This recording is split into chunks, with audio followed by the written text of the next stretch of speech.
Hey, how's it going? Hamish from Phoenix Sound Recording Studio here. Just want to make a quick video today regarding guitar recording, guitar miking specifically. I've been asked by a few people over, I guess, the course of the last 4 or 5 years why I specifically use the microphones that I do and what those microphones are and why those are the ones that I've chosen over anything else available to me, and whether I'm kind of specific to only using those or whether I'm happy to kind of try other stuff. And the answer is that I use these. This is a Sennheiser 421 and a Shure SM57 taped together, and they've been like this for probably about 6 years now. These are my absolute go-to for all electric guitar recording, and there's a specific reason why, which is that as far as I am concerned and as far as my ear is concerned, these offer me the closest, most accurate representation of what the amp sounds like to a human ear than any other microphone that I have used previously. And that is essentially, I guess, what the most pleasing sound for me is in terms of a guitar amp. You know, I want it to sound like when you go and see a band live and you hear their amps and you kind of you get the raw kind of full power nature of their amps, and I think that's always kind of what I'm going for. And then on top of that, most clients will come in and a guitarist will kind of have a sound that they have spent years dialing in. They bought all their gear to kind of get their amp to sound a specific way, and their guitar and their pedals and everything else coming through that amp, it sounds a certain way, and essentially what they want to do is capture that on a record. And so therefore, for me, being able to capture the closest representation of that possible is kind of the priority. And that is where these two microphones have come in for me, time and time again, and continue to do that still. And the reason that they are taped together is solely for the fact that I spent a few months with different artists fannying around trying to get the phase correlation right between the two mics, and on two separate stands, and constantly tweaking them and moving them around, sending someone out into the live room to change it with headphones on and all that kind of stuff. And eventually I just took a day and kind of fannied around, did it all myself, and then when I figured out where the perfect phase alignment was for these two specific microphones, I just drew a line on the grill of the 421 with a Sharpie, which has since worn off, and then took the SM57 off its microphone stand, grabbed a roller gaff and lined it up and then taped it on, and it's been there ever since and hasn't moved at all. And so now these go with me everywhere if I'm tracking elsewhere, or if I'm here. It doesn't matter what guitar and where I am, these are with me to make sure that I know that my phase alignment is correct, and these are going to deliver the sound that I want from the amplifiers once I've kind of tweaked it and got the tones that I can kind of sound in the way that we want them to. There's not really any right or wrong in regards to recording guitar, and it doesn't really matter what cabs or amps or guitars or pedals or anything you use, or microphones for that matter. It is personal preference, but for me, these ones are the ones that have come out on top every single time. They just sound like a guitar amp to me, and I think it's probably just the combination between all of the kind of bark and low mids and mid frequencies that the 421 gives me, and then just all the kind of note definition and top end and sparkle that I get from the SM57. And so together, when you blend those two microphones together, you get this all kind of full-bodied, all-encompassing guitar sound that just kind of does everything that you'd want really well. And if you do need to then dive in and add EQ and all that kind of stuff, you've just got a great kind of full amp sound that you can then tweak as much as you want, either in the box, or if you have outboard EQ, you can obviously do that as well. But this, for me, is the kind of perfect microphone setup for guitar recording. I know plenty of engineers that use a very similar setup. It's kind of like a pretty well-known combination of microphones for guitars, and I know plenty of people that use completely different things. But for me, these are the ones, and that is to answer the questions of everybody that's ever asked me what they are and why I use them. So what I'll do now is I will dive onto the computer and I will run through some guitar that I recorded with my friend Jamie, just to sort of give a demonstration of these microphones working together. And we just ran some clean stuff, some grittier stuff, and then a couple of bits of like reverb and effects and stuff, just so you can kind of hear what this is doing across the board and how it picks up all of those different sounds, and kind of what it gives you as like an absolute raw. So that what you'll hear is there's no processing, like post-processing on it. It's guitar into a couple of pedals and then into the amp and then these two microphones. And I purposefully used some of the cleanest preamps that I've got in terms of like sonic characteristics, so they're pretty flat response. So they're not adding any extra color or definition or anything like that. They're very much just giving you what these microphones sound like, or as close to as possible. So yeah, this is my go-to, and those are the reasons why. So we'll jump in and I'll show you how it sounds.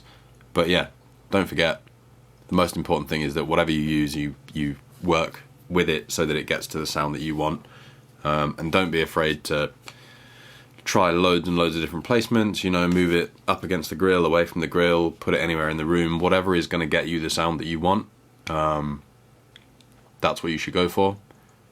These are just what work for me, as like an absolute mainstay and like a staple, kind of like if you just want like a good guitar tone that kind of gives you everything that you'd possibly need, a correctly phase aligned pairing of an SM57 and a Sennheiser 421 is the go-to for me, and I think will probably stay that way as long as I carry on doing this. So yeah, here we go. We'll dive into the computer and I'll talk you through it. So yeah, as we were talking about, I realized I didn't give you a particularly close-up shot. So this is the setup that I have.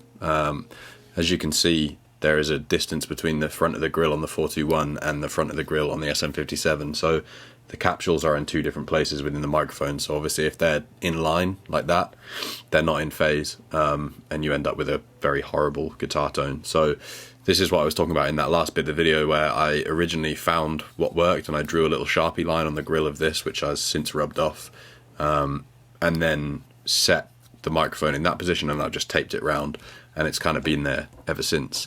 I don't use these two microphones for really an awful lot else. Sometimes I use them on bass with a combination with maybe a large diaphragm or something like that, but yeah, it's essentially these two microphones on all guitar cabinets. So yeah, so there you go. So what I thought we'd do is I will just play you a bit of guitar that we just recorded here. There's a bit of clean stuff and a bit of kind of crunchy stuff, so I'll play you both. And as you can probably see, so I have done a bit of just a really simple level here between the two microphones that is kind of typically around you know, where I'd kind of sit it. So what I will do is just play you from here. So this is the clean tone, and again, there's a couple of pedals in front of this. So on the clean stuff, we just used the Digitech Polara digital reverb pedal. I'll put a photo in here of the kind of pedal chain, and then we ended up using the Digitech Polara and the Raygun Effects Soda Drive, which I've spoken about in another video as well. So this is the clean, this is just the Polara, and then into a Supro, can't remember the name of it, but again, there's a little bit of video here that shows the mic placement and all that kind of stuff, so I'll stick that in now and you can see that. And yeah, here we go. So this is Jamie playing some clean guitar, and then we'll jump straight into the kind of distorted guitar, and then we'll talk about what the mics sound like independently. So yeah, here we go.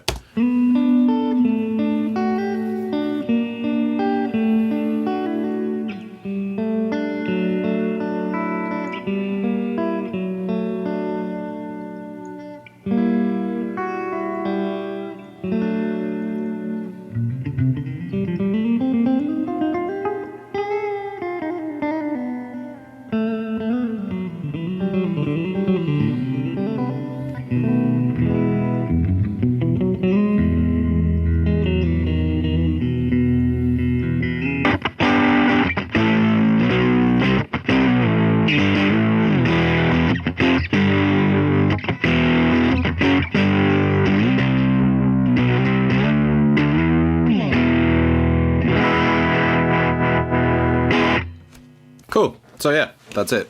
Super simple. Just running directly into a clean amp with no effects on it, and then obviously we've got that Polara that I mentioned earlier, and then the Raygun Soda Drive on the grittier stuff here. So what I thought I'd do really quickly is just play you what each individual microphone sounds like, and then what they sound like blended together. So the 57 on the clean stuff sounds like this.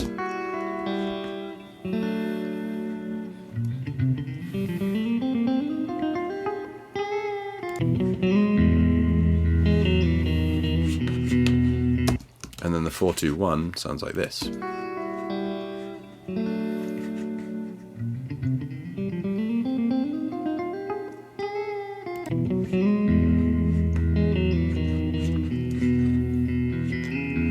So as you can probably say, like, none of them sound particularly exciting on their own. They both have some quite nice qualities within them. But again, this comes back to why I have those two microphones taped together, which is that each of their qualities kind of complements the other one. So like I said in that first kind of initial bit, for me, the 421 has like all the kind of bark and aggression and kind of mid-range, like lower mid-range, kind of, I don't know what you'd necessarily call it, like kind of grittiness and bark, you know, that kind of area of stuff. And then the 57 for me is all the kind of note clarity and the sort of shimmer that you want from a lot of electric guitar stuff on the top. And kind of doesn't have as much of the mid-range stuff. So, and then, you know, subsequently the 421 doesn't have quite a lot of the top end, and so when you blend them together you get a particularly nice sound. So I will play just these and skip between them individually, and then I'll bunch them both together and you'll be able to hear what that sounds like. So this one's the 421.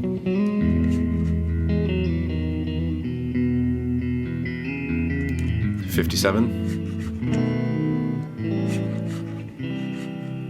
And then if I play them both together,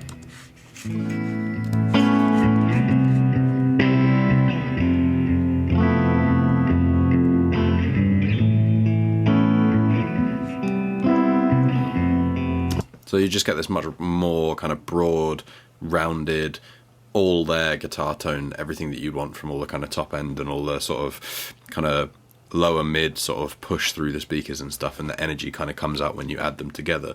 And then again, similarly with the kind of distorted stuff. So if I play the 421 on its own, it sounds like this.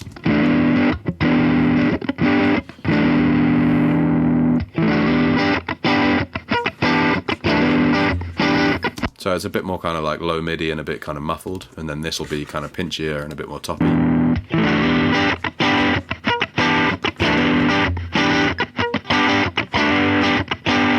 And then again together they sound like this.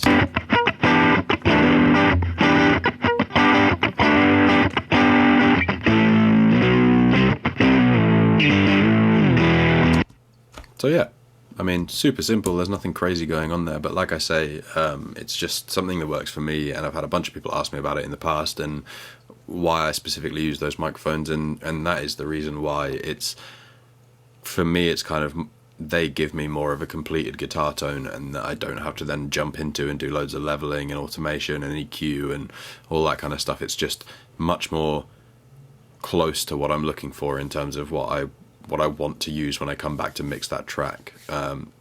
So that's why I use those two microphones. Like I say, I have used other microphones. There are uses for other things. You know, I have multiple different microphones at the studio that I use for all kinds of different things, but in terms of like my go-to that I know is my reliable kind of no fuss, no messing about kind of thing, it's the 41 and the Sennheiser 41 and the SM57. Again, like I say, you'll find a lot of engineers that use these microphones. You'll also find a lot of engineers that use ribbon microphones and a combination between 57s and maybe a Royer or something like that.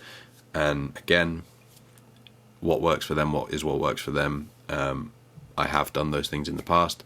I will do them again in the future. There is no right or wrong, it's just really what sounds good. So experiment with stuff, find what works for you, but just make sure that whatever you're doing, you find stuff that works together, stuff that's going to make your life easier when you come to mix that track, and just make sure that whatever you're miking, if you're using multiple microphones, that the most important thing is that they're in phase, and after that they just sound good in front of the amp that you're putting them in front of, or whatever source it is that you're putting them in front of. And yeah, that's pretty much it. So yeah, any questions about guitar miking, guitar placement, mic placement on the amps, all that kind of stuff, just give me a shout and I will do my best to answer your questions. But yeah, 421, 57, can't go wrong on guitars as far as I'm concerned. Cheers.